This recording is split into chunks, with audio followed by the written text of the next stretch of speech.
Hello dear students, हम लोग JEE advance 2024 paper 1 discuss कर रहे थे। क्वेश्चन नंबर 9 तक ये हो चुका है। क्वेश्चन नंबर 10 आपकी स्क्रीन पे है। आपने आई थिंक इसे अटेम्प्ट कर लिया होगा, नहीं भी कर लिया होगा तो कोई दिक्कत वाली बात नहीं है। क्वेश्चन बहुत ज़्यादा मुश्किल नहीं है। क्वेश्चन की बात करेंगे, बट उसके पहले शॉर्ट में मैं आपको थ्योरी ब्रीफ कर देना चाहूँगा। तो क्वेश्चन में जो थ्योरी या कॉन्सेप्ट है उसके लिए आपको यहाँ पे सबसे पहले लॉ ऑफ मेलस के बारे में जानना चाहिए। लॉ ऑफ मेलस क्या होता है कि अगर कोई पोलराइज्ड लाइट है, अब प्रश्न ये उठेगा कि ये पोलराइज्ड लाइट क्या होती है। तो लॉ ऑफ मेलस पीछे छूट गया। पहले पोलराइजेशन ये समझना पड़ेगा क्या होता है।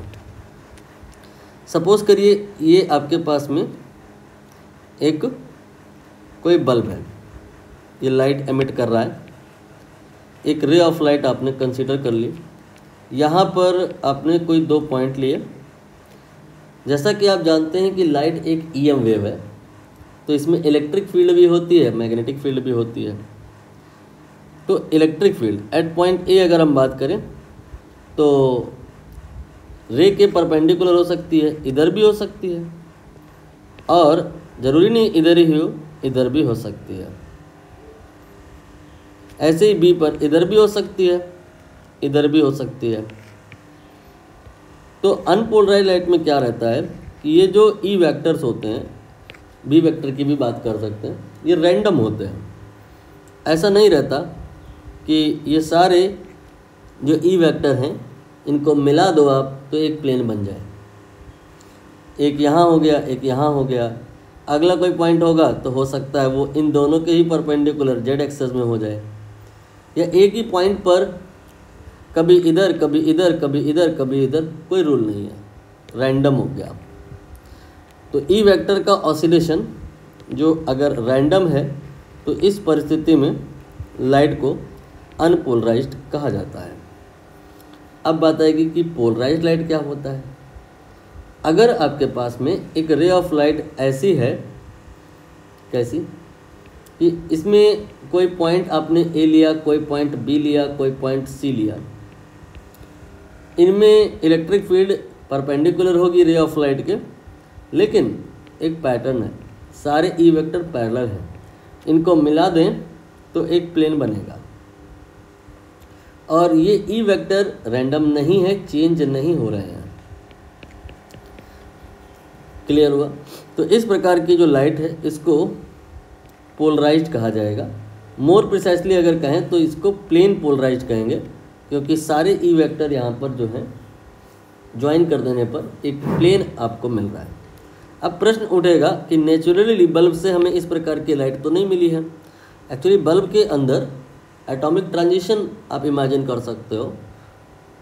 एटम्स होते हैं, उनमें इलेक्ट्रॉन हायर एनर्जी स्टेट से लोअर एनर्जी स्टेट पे आते हैं, उसके बदले आपको फोटोन मिलते हैं, वही लाइट होती है, वो रैंडम होता है वहाँ। तो ये जो आपको ई वेक्टर मिलते हैं यहाँ पे, ये भी रैंडम हो जाते हैं। लेकिन आपको चाहिए पोलराइज्ड लाइट, तो इसके लिए एक डिवाइस होती है। डायरेक्ट बल्ब से तो पॉसिबल नहीं है, लेकिन एक डिवाइस होती है, वो अगर आप यूज़ कर लें तो उस डिवाइस से आपकी ये जो लाइट है ये पोलराइज हो जाएगी। देखिए मैंने उसी डिवाइस को यहाँ पे बना लिया है।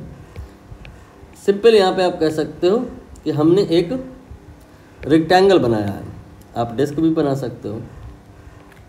इस डिस्क से जब ये रे ऑफ लाइट पास होगी तो ये अनपोलराइज्ड से पोलराइज्ड हो जाएगी। जब लाइट पोलराइज होगी तो उसके जो ई वेक्टर होंगे ये एक फिक्स डायरेक्शन में होंगे। किस डायरेक्शन में होंगे यहाँ पे तो ऑलरेडी बना हुआ है, लेकिन रूल ये होता है कि ये जब आप डिवाइस लेके आते हो उसमें एक इमेजिन कर सकते हो ऐसा कि एक लाइन होती है डॉटेड डॉटेड करके, इसको पास एक्सेस कहते हैं। ये फिल्टर का काम कर रहा है। आप समझ पा रहे हो कि हो क्या रहा है कि यहाँ पे ई वेक्टर रैंडम डायरेक्शन में है, रैंडम है, लेकिन इधर वो सारे ई वेक्टर जो इसके अलोंग नहीं हैं उनको वो वही ब्लॉक कर दे रहा है, बाकी जो इस डायरेक्शन में उनको वो अलाउ कर दे रहा है। Due to that what happen, light polarize हो गई।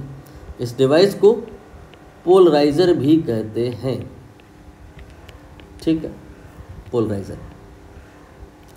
तो पोलराइजर का बेनिफिट तो क्लियर हुआ आपको कि अनपोलराइज लाइट को क्या कर देगा, पोलराइज कर देगा, रैंडम वाइब्रेशंस को फिक्स डायरेक्शन में अलाइन कर देगा।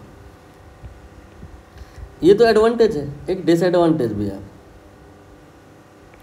क्या डिसएडवांटेज है? ऑब्वियस है कि most of the electric field vector you can say block हो गए हैं, सिर्फ इस डायरेक्शन के अलाउ हुए हैं। तो यहाँ पर कुछ electric field you can say and corresponding energy block हो गई है, हाफ होती है। एक्सपेरिमेंट से आप कह सकते हो ये पता चलता है। इधर इंटेंसिटी अगर आपकी आई है तो इधर इंटेंसिटी I/2 होगी। ये एक बात हो गई।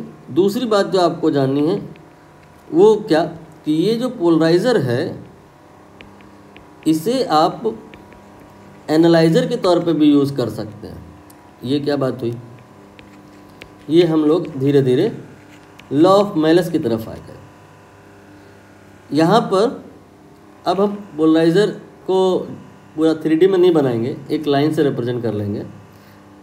एनालाइज़र के तौर पे रिप्रेजेंट कर सकते हैं। मतलब मैंने यहाँ पर क्या किया है, पूरे पोलराइज़र को न बना करके उसके बदले उसकी ओनली हमने पास एक्सिस बना दिया है। अब यहाँ पर अगर हम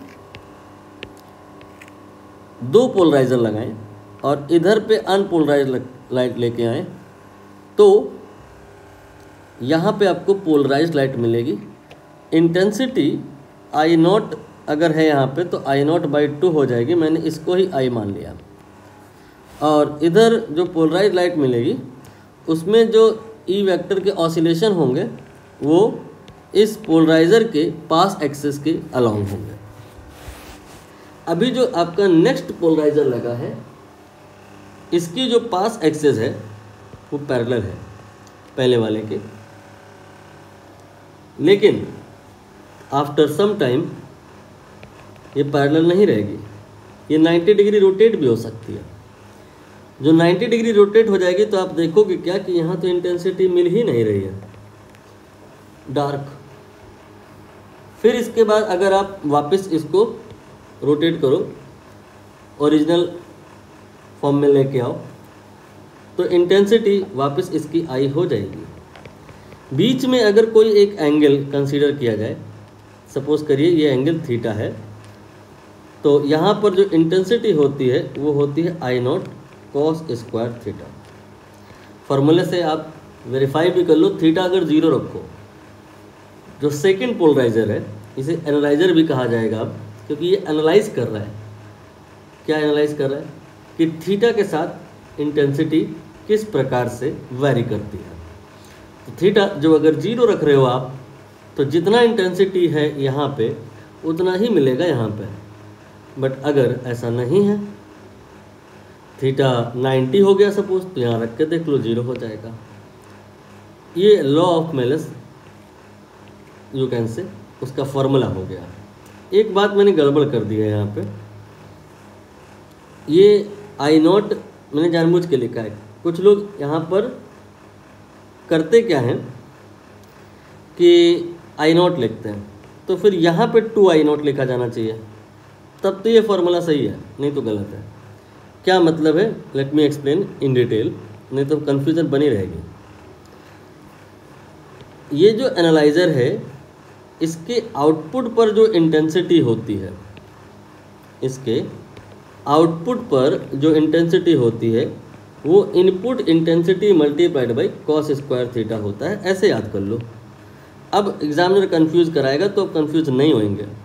अगर किसी ने कहा यहाँ इंटेंसिटी I0 है तो यहाँ I0/2 हो जाएगी, and this intensity will be input intensity for the analyser. Here we can put IP की जगह I0/2। तो लॉ ऑफ मेलस का ये फॉर्मूला हो जाएगा। But if someone saying here 2i0 तो here i0, then law of Malus का formula ये वाला हो जाएगा। तो कोई भी सही है, सब डिपेंड करता है कि क्वेश्चन में क्या गिवन है और क्या निकालना है। आते हैं क्वेश्चन पे, देखिए कह रहे हैं कि एक पॉइंट सोर्स है, अनपोलराइज्ड लाइट ये एमिट कर रहा है। This is suppose a point source, एक छोटा सा बल्ब आप इमेजिन कर सकते हो, ये लाइट एमिट कर रहा है चारों तरफ uniformly. At 2 point A and B, 2 point आप इतने कंसीडर करने हैं। सपोज करिए ये ए है और ये बी है। The ratio of intensity R, यहाँ और यहाँ इंटेंसिटी का जो रेशियो है I A and I B. Obviously B पर इंटेंसिटी कम होगी, ए पर ज़्यादा होगी, क्योंकि A is nearer to the source. तो यहाँ आई ए अपॉन आई बी प्रश्न में गिवन है 2 के बराबर है। फिर आगे कहा है इन्होंने, अब वो वाली बात आएगी जो मैंने अभी आपको बताई। If a set of 2 polaroids having 45 degree angle between their pass axis is placed just before point B,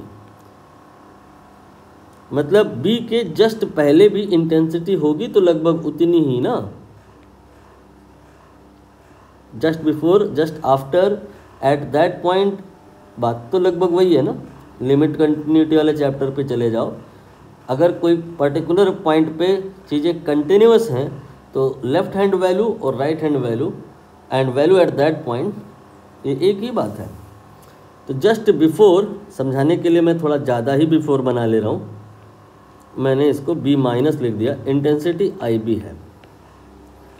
और आपने यहाँ पे क्या कर दिया, एक नहीं बल्कि 2 पोलराइड्स रख दिए हैं और इनकी जो पास एक्सिस हैं उनके बीच में जो एंगल है वो कितना है, वो 45 का है। तो पहला जैसे बना है बना रहने दीजिए पोलराइड, दूसरा जो है ना ये नहीं सही है, इसको आप रोटेट कर दीजिए लाइक दिस 45 डिग्री, ये आपका 45 डिग्री रोटेटेड हो गया। आई होप आप समझ रहे होगे, 3D फिगर है। आपको पोलराइड को, दूसरे वाले पोलराइड को कहाँ पर मानना है, जहाँ पे 2 लिखा है वहाँ पे मानना है। 45 डिग्री का एंगल, आई होप आपको फील हो रहा होगा। Due to this activity now what will be the intensity at point P। पहला वाला जो ये पोलराइड है ये इंटेंसिटी को हाफ कर देगा, लेकिन बेहतर है क्या कि पोलराइज कर देगा लाइट को। यहाँ पर अनपोलराइज होगी, यहाँ पे पोलराइड हो जाएगी। और यहाँ पर जो अब आपको मिलेगी intensity, that will be what, input multiplied by cos square theta, यानी कि IB/2 multiplied by cos square 45। Cos 45 तो पता ही होगा, 1/√2 स्क्वायर ऑफ दैट, ये हो गया 4। तो न्यू रेशियो कितना हो जाएगा, we have to find.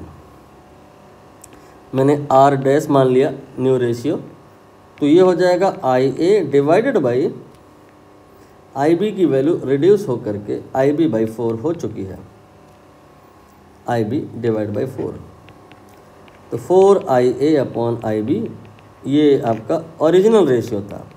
You can say that ratio will change bye a factor of 4। 4 से आप क्या कर सकते हैं, मल्टीप्लाई कर सकते हैं। पहले ये R की वैल्यू कितनी थी, 2 थी, यहाँ रख दीजिए 4 मल्टीप्लाइड बाई 2, फाइनली आंसर 8 हो जाएगा। This is all about question number 10। कहीं कोई डाउट है तो कमेंट सेक्शन में आप पूछ सकते हो, कोई सीवियर डाउट है तो डिस्क्रिप्शन से नंबर निकाल करके पर्सनल मैसेज कर सकते हो। अभी के लिए इतना ही। अगला जो प्रश्न है वो अगले वीडियो में होगा, डॉपलर इफेक्ट से दिखाई दे रहा है, अटेम्प्ट कर लीजिएगा।